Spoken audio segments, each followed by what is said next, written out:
think what are the challenges for young management graduates? I mean, how should they prepare themselves to face this very fast changing environment? You see, because of our varied experience, we are a little more aware and we are a little more prepared, a little more informed. But these are young, fresh kids with stars in their eyes. So, if you had to give sort of one takeaway as to how do they sort of prepare themselves for this onrush of challenges in terms of opportunities, in terms of changing customer, in terms of changing expectations from the brand, what is it that they should be really doing? You know, my personal take is the business is changing faster as we talk about. I did spend the last weekend on the Saturday, full day with a very young entrepreneur who's in McKinsey's, worked for a couple of years in McKinsey, and then he quit and he started this company called Urban Ladder. You see, when I was just showing him stores to open, right? First they do online and now they're doing offline stores. This guy called Ashish. Probably 10 years younger than me, really smart, thinking very different from the others. My take is, how can you think that how are they going to disrupt any person who's building a business model can disrupt it? Today, we actually are doing more business with unconventional people than we were doing with conventional people. 10 years back, I used to talk to people like Abhay and Simi and the others and say, do we want to put up more stores, where we want to put a Lasatan, do we want a body shop, do we want to go put a Marks and Spencer's to Versace or the others. Today, I'm not that large a proportion, but my clients include Nykaa, who's taken the entire space by storm, and we're trying to do a strategy for them and saying, how can you get into the offline stores? See Nykaa, if you go to the airport, it's there, you'll find more stores for them. So they're trying to, and who's running it? An investment banker's wife who's running it, right? It's Falguni Nair, whose husband is, she was a banker herself, right? Urban Ladder. We talk to companies like OnePlus and we try to do big stores like your phone company, Xiaomi and the others.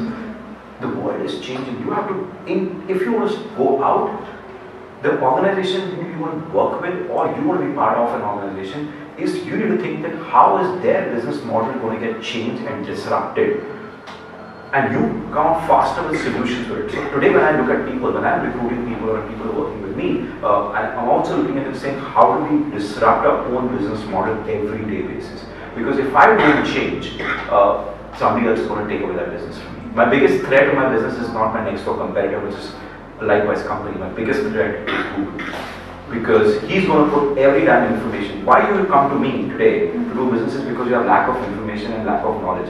Google is going to put it free anyways, right? So I have to be somewhere faster than doing what they are trying to do in my space.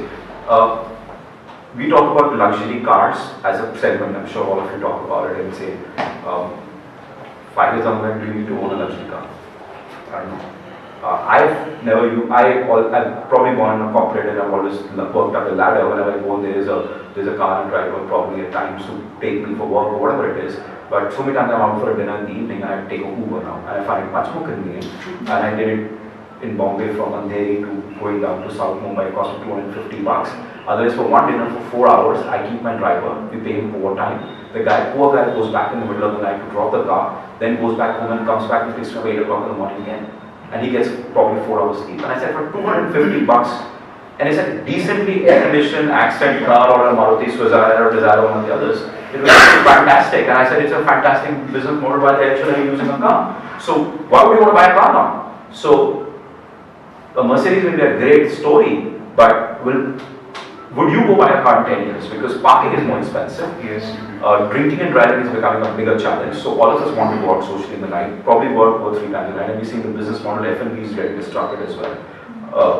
You don't stop owning car. But what will come in is in the Uber is, will there be a luxury segment of say, because when I work Uber started, they used to send a BMW 7 Series at times as well, or a 5 Series as well, to make it more attractive. So there is a new segment. So you have to always constantly think is where can I value add into the business of something to create a segment. You may be thinking a luxury segment, but luxury, you don't know where the luxury is. So that segmentation is very, very key. And you're looking at the segmentation of luxury, but don't think traditional. I'm telling you, every traditional business is going to play, sorry but Simi, but my perspective is half the brands won't even be there in the next 5 years. in my opinion. And you can see that, I don't know if you read H&M sales are 1,000 crores yesterday. But if you actually read all through the lines, and you see their sales are worse than a Max. I don't know a brand called Max. Their actual sales are lower than a Max per store. The reason is Indians are not buying H&M anymore. And H&M is suffering internationally, the clothing stores. Zara has gone into open and click and collect store last week in international. Yes. Zara has said only 20 stores, and if you go to Zara today, the outside of the store says shop online at www.zara.com. They give you a bag that says shop online. You can buy it online. In India, you can actually return it back into the store or collect it in store. No questions asked. I've done it. 30 days, within 30 days, no question asked. You just have to have the tag in the cloth. They won't even ask you to do a full damn refund. You're taking a very different world altogether. And the mall owners resisted. How are you promoting an online store? And so the whole conversation between a couple of mall owners and myself was, how do we restrict mere sales revenue? I'm saying, listen, somebody's going to change the disrupt the business model completely. So it's not that brands will go out of fashion of the others, but the way the brands do it today, maybe it may change. They may not be relevant. Today, that's why what has happened is when we used to do luxury, I remember the store we used to do was, we used to manage, if you travel to Bombay or from Bombay, that part of the world, in Bombay there used to be, all the luxury used to be either in the Trident or used to be in the Taj Mahal hotel. When 2004 came in, they used to be there. The reason they wanted to be was because they wanted to present an aura of exclusiveness and privacy. Right? Today the brands want to be, they don't want to look at hotels in 10 years. In my career, it's they said they don't want to touch hotels. My rentals in the hotel, the space is like empties. And everybody's trying to create a Grand Hyatt residence and do a Grand Hyatt retail. Go to Palladium. Palladium, we took a long time to lease it at that point in time. Today everybody wants to be there. But you don't know where they want to be. An Hermes store is actually a showcase in Fort in Mumbai, if you go see it. It's a fantastic place. But I don't know what's the right answer. Whether it's the Hermes store at Fort the right answer, is it Emporio the right answer? Emporios are doing better when the next door more open actually. Yeah, true. Yeah. The store sales are better. Because see, please understand, the woman who's going to buy the Louis Vuitton bag is probably also the customer going to go buy her. You go to her store as well, Philosopher. She'll go buy her kids at Nike. She'll go buy a regular dress at Zara and she'll pick up a coffee with a friend at Starbucks. So it's only one customer. It's not Louis Vuitton customer is different and a Starbucks customer is different and a Zara customer is different. It's all the same. It's just that how you are able to play in your brand psyche with the customer and saying, I am able to give you this value when you think about me. When ultimately Louis Vuitton is, let's be honest, but the entry-level bag is a canvas bag. I don't know how much it costs. Probably to make manufacture. It's sold at 50,000, but it's probably cost 3,000 or 5,000. But it's just that experience, the way they sell it and they make it, that's what counts, right?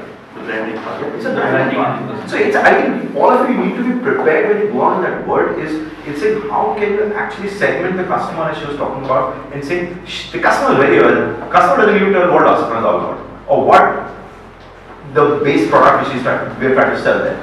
The customer knows it all, but how are you able to give that customer that feeling of that satisfaction when you box that buys? What is the average check size? 1,500?